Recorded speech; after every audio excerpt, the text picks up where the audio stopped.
এই রকম ঘরোয়া প্রসেসে গোলমরিচ চিকেন বানাতে হলে আমার এই ভিডিওটা পুরোটা দেখতে হবে। তাহলে চলুন দেখি কোনো ঝামেলা ছাড়াই কত সহজে আমি এই ঘরোয়া প্রসেসে গোলমরিচ চিকেনটা রান্না করেছি। দেখবেন আজকে এই রান্নাটা করার জন্য আমি এখানে 1 কেজি চিকেন নিয়েছি, আর নিয়েছি এখানে একটা গোলমরিচের পাতা, জেকের গুঁড়ো গোলমরিচের পাতা নিয়েছি, আর নিয়েছি টমেটো কুচি, বেশ অনেকটা প্রায় 300 থেকে 400 মতন পেঁয়াজ কুচিয়ে নিয়েছি, আর নিয়েছি এখানে আদা রসুনের পেস্ট আর কাঁচা লঙ্কা চিড়ে বেশ বেশি করেই নিয়েছি।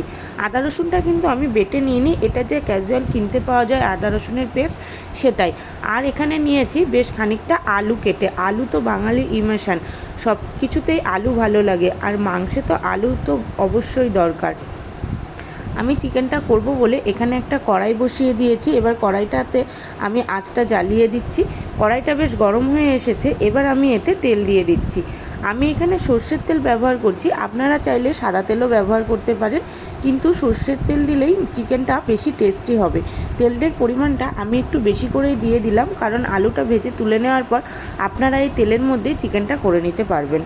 তাই আমি এখানে তেলটা দেখুন বেশ গরম হয়ে এসেছে। এবার একে একে এই আলুগুলোকে আমি তেলের মধ্যে ছেড়ে দেব। তেলের মধ্যে আলুগুলোকে সব ছেড়ে দিয়েছি। এবার হালকা একটু নেড়ে চেড়ে নিই আলুগুলোকে তেলের মধ্যে। দেখুন আলুটা বেশ সুন্দর আস্তে আস্তে কালার ধরতে শুরু করেছে, হালকা একটু লালচে লালচে ব্যাপারও এসছে। এইবার আলুটা আমি সামান্য আরেকটু নাড়িয়ে চাড়িয়ে আলুটাকে আমি তুলে নেব। আলুগুলো হয়েই এসেছে, আলুটাকে আমি তুলে নিচ্ছি। এবার সেই আলু ভাজার তেলের মধ্যেই আমি যেই পেঁয়াজগুলোকে কুচিয়ে রেখেছিলাম সেই পেঁয়াজগুলো দিয়ে দিচ্ছি।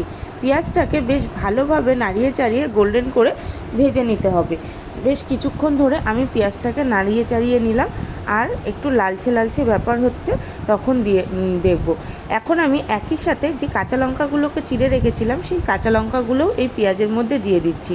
অন্য সব ক্ষেত্রে কিন্তু কাঁচা লঙ্কাগুলো আমি পরে দিই, অন্য যারা আমার ভিডিও দেখেন রান্নার তারা প্রত্যেকেই জানেন কাঁচা লঙ্কার গন্ধটা বা কাঁচা লঙ্কার টেস্টটা আমার বেশি ভালো লাগে, তাই আমি কাঁচা লঙ্কাটা পরে ব্যবহার করি। কিন্তু এক্ষেত্রে আমি কাঁচা লঙ্কাটা একই সাথে দিয়ে দেবো, কারণ আমি এতে কোনো গুঁড়ো লঙ্কা ব্যবহার করব না, সমস্ত যে ঝালটা হবে সেটা কাঁচা লঙ্কার ঝালই হবে। আপনারা চাইলে বেটেও দিতে পারেন, কিন্তু আপনারা যারা প্রত্যেক দিন আমার রান্না দেখেন তারা প্রত্যেকেই জানেন আমি একটু শর্টে রান্না করার চেষ্টা করি। তাই জন্য আমি কাঁচা লঙ্কাটাকে আর বাটি নিয়ে আলাদা করে কাঁচা লঙ্কাটাকে চিড়ে দিয়েছি। আমি চাইলে কুচিয়েও দিতে পারতাম, কিন্তু আমি কাঁচা লঙ্কাগুলোকে চিড়ে চিড়ে দিয়েছি। এবার কাঁচা লঙ্কা আর পেঁয়াজটাকে বেশ ভালোভাবে নাড়িয়ে চাড়িয়ে নিয়েছি। দেখুন তেলের মধ্যে কি সুন্দর গোল্ডেন কালার হয়েছে। এটা করতে আমার প্রায় 1 মিনিট মতন সময় লেগেছে। এখন এই যে টমেটোগুলোকে কুচিয়ে রেখেছি সেই টমেটোগুলো তেলের মধ্যে দিয়ে দিচ্ছি। এবার এই টমেটো, পেঁয়াজ আর কাঁচা লঙ্কা এটাকে বেশ ভালোভাবে 1 মিনিট মতো নাড়িয়ে চাড়িয়ে নেব। দেখবেন বেশ সুন্দর একটা গ্রেভি তৈরি হবে।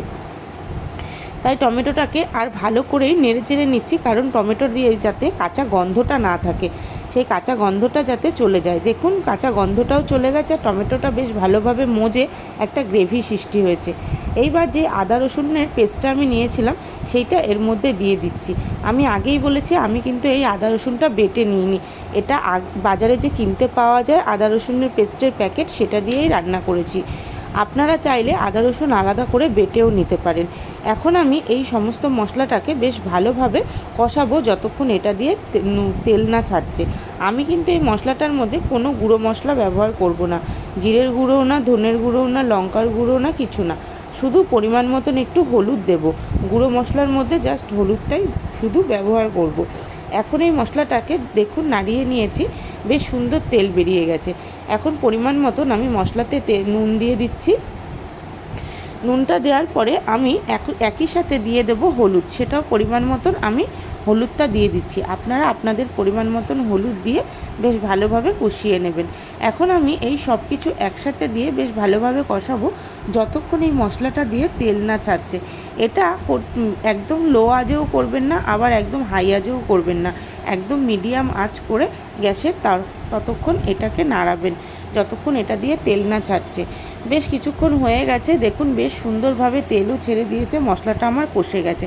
এইবার আমি যেই চিকেনটাকে ভালোভাবে ধুয়ে রেখেছি সেই চিকেনটা এই মশলাটার মধ্যে দিয়ে দিচ্ছি। দিয়ে তারপরে মশলা আর চিকেনটাকে বেশ ভালোভাবে নাড়িয়ে চাড়িয়ে মিশিয়ে নেব। একই সাথে যে আলুগুলোকে ভেজে রেখেছিলাম সেই আলুগুলোও আমি দিয়ে দিচ্ছি। সবগুলোকে একসাথে বেশ ভালোভাবে মিশিয়ে নিচ্ছি। ভালোভাবে মিশে গেলে আমি একটা চাপা ঢাকা দিয়ে দেব। কিন্তু আরেকটা কথা, যখন এই চিকেনটাকে আপনারা তেলের মধ্যে দেবেন, এই মশলার মধ্যে, তখন কিন্তু গ্যাসের আঁচটাকে বাড়িয়ে দেবেন, কারণ চিকেন থেকে যে জলটা ছাড়বে সেই জলটা যাতে সহজেই টেনে নেয়, যার কারণে এখানে বেশ হাই আঁচে চিকেনটাকে নাড়িয়ে চাড়িয়ে নেবেন। এখন দেখুন বেশ ভালোভাবে জলটা টেনে গেছে। এবার আমি একটা চাপা ঢাকা দিয়ে চিকেনটাকে ঢাকা দিয়ে দেবো। বেশ 1 থেকে 1.5 মিনিট পর্যন্ত এটাকে চাপা দিয়ে রাখবো। চলুন দেখি এবার খুলে চিকেনটার কি অবস্থা। দেখুন কত সুন্দরভাবে মজে গেছে চিকেনটা, জলগুলো টেনে তেলটাও ছেড়ে দিয়েছে, বেশ ভালোভাবে সিদ্ধও হয়ে এসেছে চিকেনটা। এটা কষতে কিন্তু বেশিক্ষণ সময় লাগবে না। এখন আমি এই চিকেনটাকে ভালো করে নাড়িয়ে এর মধ্যে যে গোলমরিচের পাতাটা ছিল সেই গোলমরিচটা দিয়ে দেবো। আপনারা চাইলে গুঁড়ো গোলমরিচ না দিয়ে গোটা গোলমরিচও ভালোভাবে বেটে দিতে পারেন। আমি এখানে গুঁড়ো গোলমরিচই ব্যবহার করেছি। আপনারা সবাই জানেন আমার স্ট্যান্ড নেই, আমি হাতে ধরেই ক্যামেরা করি, তাই সেই কারণে ক্যামেরাটা একটু ডিসব্যালেন্স হয়ে গেছিলো। তাই আমি যে গোলমরিচটা দেওয়ার পরে ভালো করে কষিয়েছি সেই জিনিসটা ভিডিও ধরা হয়নি। এখন গোলমরিচটা দিয়ে ভালোভাবে এটা কষানো হয়ে গেছে। তারপর আমি এতে পরিমাণ মতন জল দিয়ে দিয়েছি। আপনারা চাইলে এটা কষাও করতে পারতেন, কিন্তু আমি যেহেতু এটা পাতলা ঝোল করব আলু দিয়ে, তাই জন্য এখানে জল ব্যবহার করেছি। আমি আমার প্রয়োজন মতন জল দিয়ে দিয়েছি। আপনারা চাইলে জলটা দিতেও পারেন, না হলে নাও দিতে পারেন, বা আপনারা আপনাদের পরিমাণ মতন জল সেটা ব্যবহারও করে দিতে পারেন।